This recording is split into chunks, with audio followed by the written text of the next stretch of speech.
12 मजुरांना एक काम करण्यास 70 दिवस लागतात, तर 21 मजूर ते काम किती दिवसात पूर्ण करतील?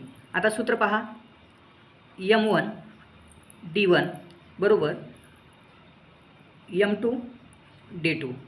आता किमती भरून घेऊया. मजुरांची संख्या किती आहे? 12. दिवसांची संख्या 70 बरोबर मजुरांची संख्या दुसऱ्या ह्याच्यामध्ये 21, तर आपल्याला D2 काढायचा आहे. तर आता 12 गुणिले 70, आता इकडलं 21 गुणाकारात असलेलं इकडं भागाकारामध्ये येईल. 3 भाग घालून घ्यायचा. 3 त्रिक 3 चोक 12, 3 7 21, 7 1 7, 7 10 70. आता उरले किती? 4 गुणिले 10 बरोबर 40. म्हणजेच 21 मजूर ते काम 40 दिवसामध्ये पूर्ण करतील.